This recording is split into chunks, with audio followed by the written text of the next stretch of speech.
Hey everybody, Jeff with the Grand Lake Outdoor Report. Thanks for listening.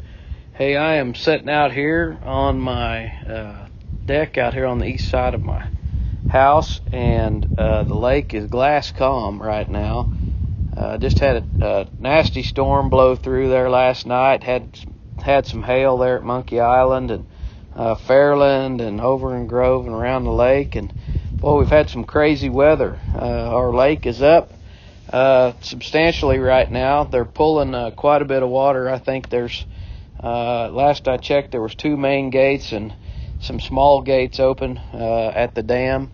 I can see the current coming around the point here at Shangri-La. It comes right past my dock, which unfortunately it brings a lot of the trash and debris and all of that good stuff in that comes out of Missouri and Kansas down the Neosho Spring and Elk Rivers.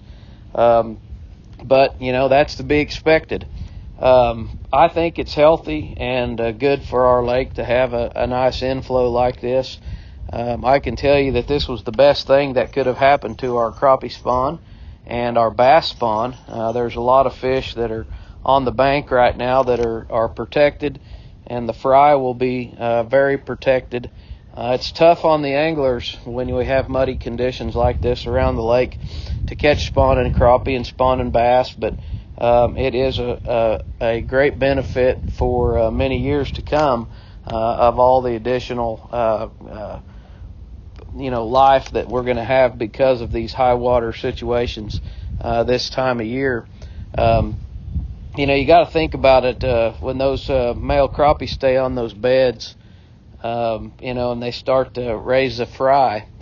There's a ton of bluegill and sunfish in this lake, and those fry are really easy pickings for those sunfish. The sunfish don't spawn until later in the year, a little bit behind the crappie and the bass, and they are hungry, and they will just pick a school of fry off if they can. So the more structure is in the lake, the more grass and bushes and trees and leaves and whatever it might be, the more opportunities our young fish have the chance to survive.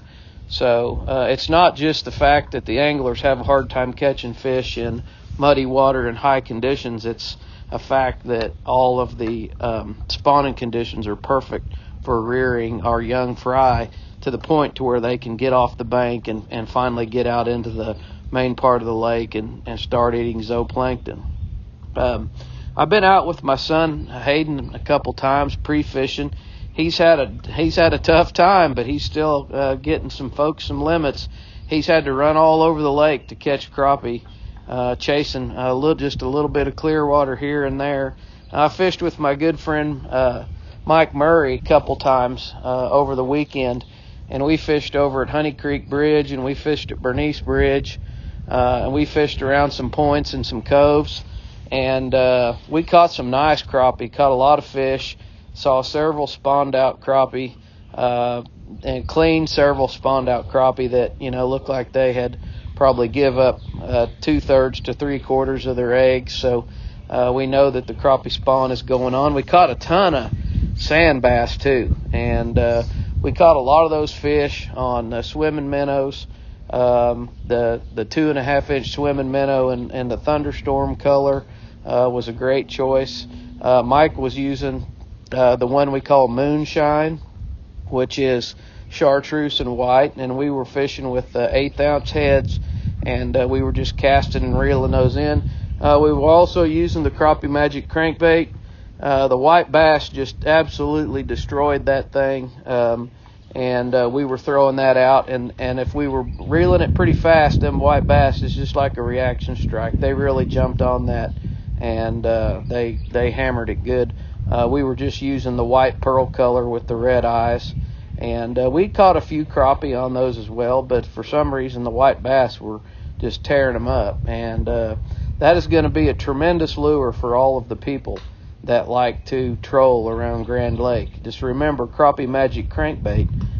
If you like to troll, it's going to get down about 6 foot, 4 to 6 foot, and you're going to really enjoy that if you're a troller. So the catfishing has been great.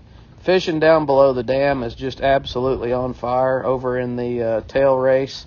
We got people catching hybrids and white bass and crappie down below the cable. They've had full generation going on there for weeks now, and that's what it takes to really bring a lot of fish up there.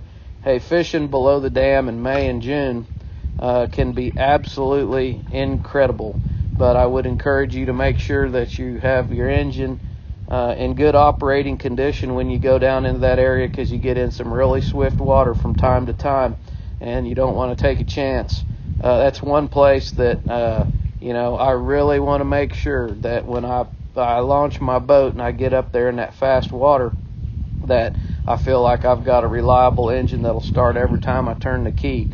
I would make sure that you do the same thing if you get down below the dam and you get in that water where it's really fast and swift, or you'll be in the trees before you know it, or you'll be washed up on a bridge or some riprap rock down there, and it can go from good to bad in a hurry. I think they've caught up with the lake, or almost caught up with it today. It looked like there was a little bit more inflow coming in, but we didn't get enough rain up north yesterday to really to continue a heavy inflow.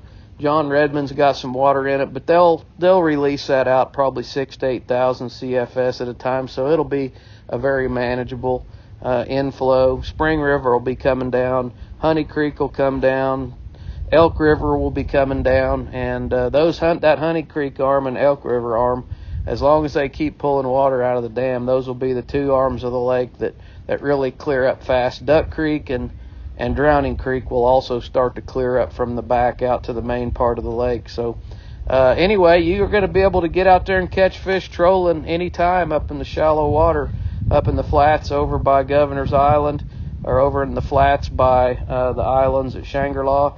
Even though the water's muddy, you can still get out there and get some fish. So hey, it's Jeff with the Grand Lake Outdoor Report. Make sure to check out my wife's website at ongrandtime.com. We got some really cool new t-shirts there. One of them's got a flathead. One of them's got a paddlefish spoonbill. We've got crappie. We've got bass and white bass. There's some great designs and decorations and decals and things there. If you've got a lake house and you want to, get you a little gift for your lake house, it's great for birthday presents or folks that are coming on vacation to the lake. OnGrandTime.com. And as always, I wish that you would go over and visit LuckyStrike.com and see what Toby Keith and I were working on this past year with all of the American-made hard baits and fishing lures that are being produced there in Greenwood, Arkansas. Hey, thanks for listening, and good luck out there.